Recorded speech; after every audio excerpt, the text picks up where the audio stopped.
आतमध्ये 10 ही सगळी झाडं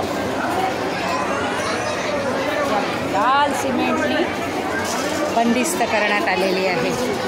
किती जणांचा जीव घेणार. मोठा अपघात आला. वाव. त्या माऊलींच्या दर्शनाला आलेल्यांना मृत्यूच्या दारात उभं केलेलं आहे.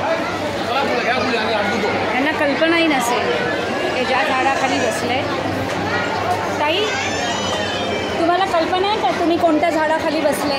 ह्याचा श्वास गुदमरलाय. ह्याचा श्वास गुदमरलाय सिमेंट कॉन्क्रीटनी. 3 बाय 3 फूट जागा सोडलेली नाही आहे. हा श्वास कुठून घेईल? ह्याला ऊन कुठून मिळेल? ह्याला पावसाचं पाणी कुठून मिळेल सांगा. खालून तो पूर्ण पोकळ झाला आहे. वरती पहा हा किती वाळलेला आहे. हे बघा. आणि तुम्ही विसावा घेतलाय. आत्ताच एक झाड कोलमडलं तिकडे, माहिती आहे ना तुम्हाला? 100 वर्ष जुनं ते हिरवं दिसतंय मला.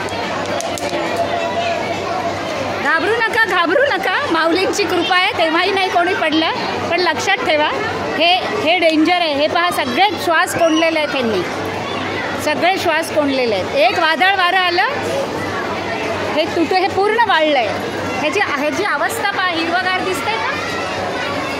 हा मरून गेलेला आहे झाड. कारण ह्याला म्हणतात विकास, शेगावचा विकास.